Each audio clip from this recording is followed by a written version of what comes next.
Hello everyone, my name is Trevor Bragg here to give you everything you need to know about living in Phoenix, and today we are talking about short-term rentals, Airbnbs, VRBO, different things like that here in the Scottsdale area. I'm a realtor here in the area. If you need any help buying or selling a place, my email and number are on the screen, and we're going to go through two kind of different sections here. One is applicable to both parties, the other one is applicable just to investors. This first half is going to be why Scottsdale is a great place to be renting or owning an Airbnb, as well as what are the specific locations inside of Scottsdale that are the most popular, why you should be renting or owning Airbnbs right inside of this area. So let's say you're visiting here for the weekend, want to know where the best nightlife is. That's probably going to be where the best short-term rentals are also. So this is really for both people. And then we'll get into some specific condo by condo examples of what could be a good investment in Scottsdale when it comes to short-term rentals. We'll also take a look at some houses. So let's get into why Scottsdale is really the best place in Arizona and one of the best places across the country to visit as a short-term rental, as well as to own one. When it comes to the entire Phoenix area, Scottsdale is by far the best location. And the reason for this is that the amount of entertainment it has. The best locations for Airbnbs, for short-term rentals, is going to be what type of tourist attractions are inside of that city, and particularly really close to where those Airbnbs are going to be. And Scottsdale is going to have the most entertainment. So across the Phoenix Valley, there's plenty of things to do. There's a lot of major sports teams, there's great restaurants, there's concerts always happening, but Scottsdale is going to have the most entertainment that tourists are going to be coming to. It's a popular spot for people to have bachelorette and bachelor parties, so they come in for the weekend, they go to all the different bars, they go to the different nightlife, they go to the great restaurants, different things like that. People are going to be staying in Scottsdale, not to mention some of the huge events they have throughout the year, such as the TPC Scottsdale Waste Management Open with the famous 16th hole, such as the concerts they're going to have year-round. There's just a ton of things going on, and a lot of it is going to be focused on in Scottsdale when it comes to the whole Phoenix area. So a lot of the major events are going to be pushed that way, and even if you're in Scottsdale and maybe want to access some of the things that are in downtown Phoenix, you're probably only 20-25 minutes away to the Diamondback Stadium or the Sun Stadium. You're probably a little bit further over to the Arizona Cardinals, but you have access to those. And really, Scottsdale itself, one of the biggest things, the biggest sellers, is just the name. It's got this luxury name that is attached to it for good reason that we're going to get into today, but the name itself brings a lot of people. When they want to come and visit Phoenix, they want to live in Scottsdale. There's the amazing, beautiful golf courses. People travel the world just to come to some of these courses. The luxury spas, the fine dining they have, the incredible fashion shopping malls that they have, all the different nightlife. There's just so much going on here that it's a really hot spot for people. When they're coming from out of town, they automatically think of Scottsdale. Now let's get into what are the most popular locations inside of Scottsdale that you should be visiting, that you should be owning Airbnbs inside of. And the number one, the most popular, is going to be really the downtown of Scottsdale, which is the Old Town as well as Fashion Square. Old Town Scottsdale is kind of this Western style town with tons and tons of mini, boutique shops, as well as a ton of restaurants and bars. It is famous for its great nightlife over there. That place gets extremely busy on the weekends. There's just a lot to do there. Many different things, wine tasting, bar crawls, bachelorette parties are always going on around there. And not to mention right across the street, literally walking distance, there's a nice river that flows right between it. You can cross the street and go to Fashion Square, which is one of the best malls that I've ever seen. It's this 3-story indoor mall.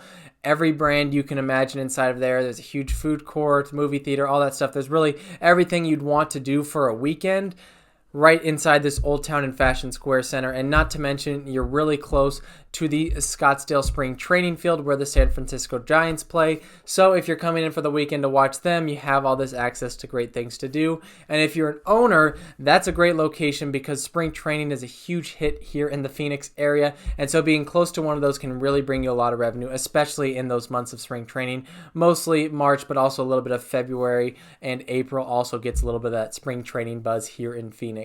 The next spot is going to be kind of central Scottsdale near McCormick Ranch and Gainey Ranch. This is also getting close to the Scottsdale Quarter, another high-end mall over there. But that middle section, McCormick Gaming Ranch, is really for that relaxed leisure lifestyle, that Scottsdale that people kind of imagine when it comes to Scottsdale. Beautiful golf courses. There's huge homes all around there that are gorgeous. You're right next to Camelback Mountain, which is some great hiking and also just some beautiful views. It's extremely lush and green. It does not feel like the typical desert you think of when you you think of Arizona. There's some of the best spas. There's fine dining right down the street. So this McCormick Gaming Ranch is kind of that leisure lifestyle. It'll probably bring in a little bit of a calmer crowd when it comes to Airbnbs in the Scottsdale area compared to that southern Fashion Square Old Town area, but it's still an amazing place that people love to visit. This is really common for snowbirds to come and live in this area because they like that golf course retreat lifestyle. Come in for a few months, play golf all the time, go to the spas, and just hang out around the beautiful Scottsdale area. And the last option when it comes to either owning or renting an Airbnb is going to be the multi-million-dollar mansion. And this obviously is not for everyone, but this is extremely popular in Scottsdale. Probably the most popular is going to be North Scottsdale, so way above the 101, getting close to Cave Creek, are where some of those multi-million-dollar mansions are. There's still going to be plenty of them just anywhere inside the Scottsdale area, but some of the larger, most beautiful ones tend to be way up north in Scottsdale. Some of them are going to have lazy rivers, they're going to have miniature golf courses, crazy things like that. You can probably fit 50 people in some of them. They're where a lot of people like to host big parties. These can obviously be extremely profitable as a rental, but they're going to be a pretty high barrier of entry. Same thing if you want to rent them. It is expensive. I'm not going to dive too hard into this. Really, the location doesn't matter too much because there's quite a few of them all around Scottsdale. But what it's bringing is that luxury lifestyle, that amazing feeling of being in a beautiful mansion. And yeah, there's a high barrier of entry. It's not for everyone. We're now going to dive into what it would be like owning these and kind of the investor side of things. So if you want to be owning an Airbnb in Scottsdale, a few prerequisites, if I can get that word out, is going to be that an investment property is almost always going to be 20% down unless you're going to be living in it and maybe renting a room out or living it for a year and then rent it out. Yeah, you could put less down, but typically we're just going to say it's a 20% down payment, so factor that in. $400,000 house, it's going to be an $80,000 down payment. If you have that, you shouldn't have too much of an issue pre-qualifying for a loan. So once you qualify for a loan, it's going to be usually about 0.5% higher interest rate than if it was a residential property. It could go all the way up to 1% higher depending on your credit history, but we'll just use about 0.5%. So if it's typically a 5% interest rate, it's probably going to be 5.5% for your investment property. So what type of property should you be looking at? Well, your budget is really going to determine a lot of that. It depends on how much you qualify for, how much cash you have, and how much you're willing to risk. Short-term rentals can be a big risk. They're definitely more risky than a long-term rental because you don't have one renter in there every single month paying the exact same amount. It is not like that at all. You have multiple renters in there, sometimes every single weekend, and there could be a lot of issues that could go wrong. They're obviously going to ask for more things while they're there. They kind of expect it to be ran like a hotel. Sometimes they can trash a place, and instead of cleaning it once a year, you are likely cleaning it every single weekend. So there is more risk that goes into this, but there's also more reward. And so what type of place should you be looking for? It really has to be what you're comfortable with in your budget. When it comes to Scottsdale, I'd say the minimum you should budget out is probably $400,000 when it comes to a total purchase price. So that at a down payment of 20%, that's probably in the $80,000 range. There are definitely going to be some closer to $300,000, but those are probably going to have higher HOA fees. And so now let's get into that. Should you be looking at a condo or a house? Two things are factored into that question. Number one, your budget, and also kind of your goals in this. If you really want to get the most out of it, I tend to think that close to Fashion Square and Old Town are going to be your most profitable. And so there's going to be more condos around there, especially when it comes to price range. You're going to find more condos really close there, even within walking distance. That can be a huge hit. If you're looking for maybe a little bit more calmer of a thing, you could look for a house, but again, it's going to be more expensive. And people love both. There's really not a huge partiality for either one. Obviously, a bigger family is always going to go towards a house, so maybe you fit more people. Maybe there's more people that are desiring a house, but again, if it's only a couple, they're probably not looking for a house. They're just looking for that condo lifestyle. I would say in general, you're probably looking for a 2-bedroom minimum. 1 bedroom's just really going to limit your possibilities of how many people are going to want to stay there. In general, if it's a 1 bedroom, someone's probably just going to be looking for a hotel. A 2-bedroom condo, can they be profitable? Let's take a look at one that is right close to Old Town Scottsdale, and let's see if these numbers make sense. And this condo in particular is actually in a community that allows for short-term rentals. This is a huge barrier of entry that I actually have a list of all the different condos that allow for short-term rentals. This is going to be a huge headache if you're working on your own, and you have to call every single HOA to see if they allow for them, which probably 90% of them don't. I mean, think of it. A condo, if you own a spot right next to a unit, you don't want that to be rented out every single day. So most HOAs don't allow for it, but there are some that do because they know that actually raises the price of their condos rather than hurts. And the ones that are really close to Old Town, some of them do know this. So I have a list of all the ones that I have seen so far that allow for short-term rentals, and that is an ever-changing list. Sometimes they restrict it, sometimes they allow it, although the rules on restricting it are starting to change here, and that's about to be implemented where they can't restrict it very easily. So let's take a look at this here. We're not going to show you what the condo is, but we are going to see it's a 2-bedroom, 2-bath. I'm just putting 4 guests, a bed in each one.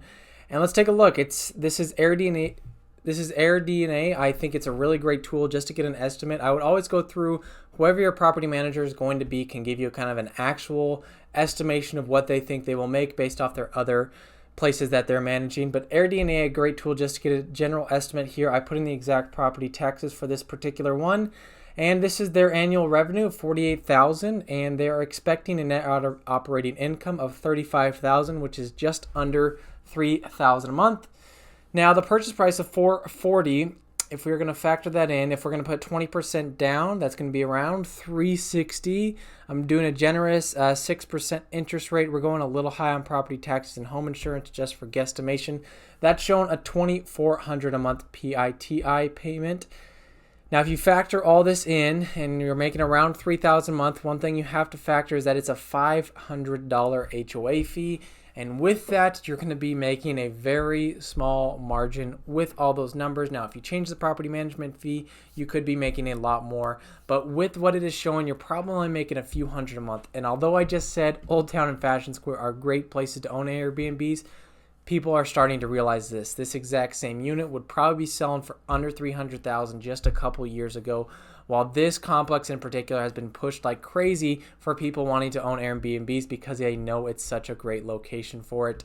So the margins are getting tighter. If you can find one, that's a good deal. I think it's a great option. Now we're going to look at a different option that's still a condo in Scottsdale, but it is called an unwarrantable condo. Let's take a look at this one. An unwarrantable condo is a much riskier thing. This is when a typical lender is going to say that we are not going to give out standard loans for this type of property because it's a riskier investment, likely because there are too many investors that own. They see this as a risk, and so they're not going to give their typical 3%, 5% down payments. You have to come in at 20% down payment. You as an investor are already planning on doing that. If you come in with more, it's going to secure the loan even more. You want to look into the details of unwarrantable, but if it's just because there's too many investors and you're an investor, that seems to be not that bad of an issue. But what it does allow is for those prices to come down because not everyone can be buying in it. This unit right here is still going to be a 2-bedroom, 2-bath. And it is only going to be $340,000 for the list price on this one. Now it is going to make a little bit less money. Here's the deal on this one. It's extremely close to the freeway and extremely close to the airport, less than 15 minutes. I think it's about 10 minutes away from the airport while being about 10 minutes away from Old Town and Fashion Square. So you're really close to the airport, huge advertising point, and you're close to Scottsdale. You're really close to downtown Phoenix, and you're close to downtown Tempe. Really right in between all those. You can see there's some great advertising points, much lower barrier of entry, only a $200 HOA, while you're making on this one around $30,000 a year, which is going to come out to around $2,500 a month, maybe a little bit more. So now let's take a look at what would the PITI payments be on this one.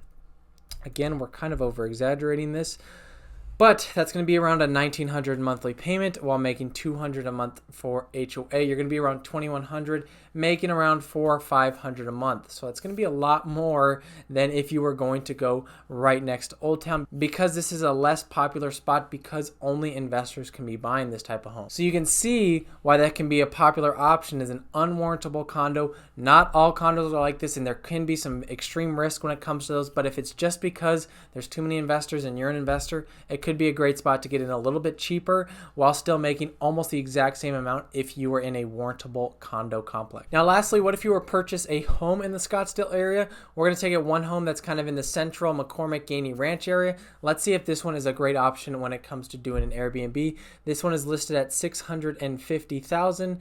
They say it is worth $662,000. This is a 3-bedroom place. So you're going to be at a net operating income of $53,000 with operating expenses expenses of $26,000.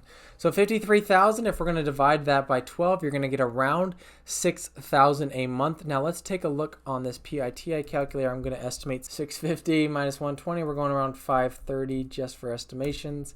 A little bit high on the loan. So 30 years, 6% property taxes. Actually, those are about what they were. Homeowners insurance probably a little high. Let's just go over $3,500 a month, and you are making $50,000 a year. That's around $6,000. You're almost doubling your profit. You're almost doubling the mortgage that you are paying because of this single family residence. Again, this is according to AirDNA. Do not take all these stats as perfectly true, but they are showing there's going to be a lot more profitability in owning a house when it comes to Airbnb compared to a condo. Now, there's definitely a realm where condos can be profitable, and I think they kind of undershoot them, but this house is obviously, AirDNA is saying there's a lot more popularness to them, and you're going to make a higher net in return. Let's take a look at one final Airbnb here. This is going to be a little bit more on the luxury brand. It's still going to be within this McCormick Gainey Ranch area. This one's listed at $1.1 million. So let's put that in there. $1.1 million, and they are showing a net operating income of over $100,000 a year, almost $10,000 a month, is they are predicting that you are going to be making at an Airbnb at a $1.1 million house. This is in that McCormick Gainey Ranch area. So if we are going to take that over here and we're going to put in our mortgage amount, these are probably a little undershot. Let's just put them higher just because. See the official numbers. Interest rate on this one also will probably be higher, so we'll bump that up to just 8 just to see. So this is again with, I think, exaggerated numbers. We're coming in at around $7,000 they're owing a month. It's honestly probably closer to that $6,000 or $5,000 range, but we just want to show that there's a lot of profitability, and you're making almost $10,000 a month in the rental income. So you're making over a $3,000 profit every single month. So you can see that the homes are going to be more desirable in Scottsdale, specifically in that McCormick Gainey Ranch. Central Scottsdale seems to be a really hot spot according to AirDNA, while there's also some good options for that lower barrier of entry while still being in the hottest city when it comes to Airbnbs in Scottsdale.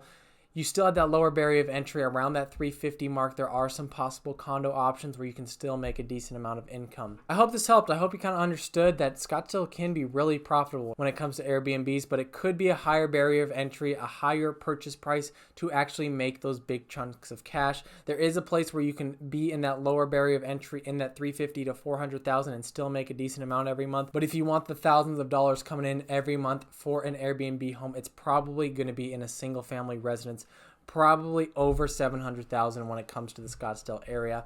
Hopefully this helped. If you're needing help buying an Airbnb rental, I do work with plenty of them. I do have that list of a bunch of different Scottsdale condo complexes that allow for short-term rentals. I've spoken with them, and I'm kind of ever changing. If I ever hear of another one, it's going on there. If I hear they change, I remove it. So if you want that, feel free to reach out to me, or if you want help finding a place, I'm a realtor here in the area. I work pretty much across the valley, but if you're needing help with an Airbnb, my number and email are on the screen right here. Thanks so much for watching. I hope you got something out of this.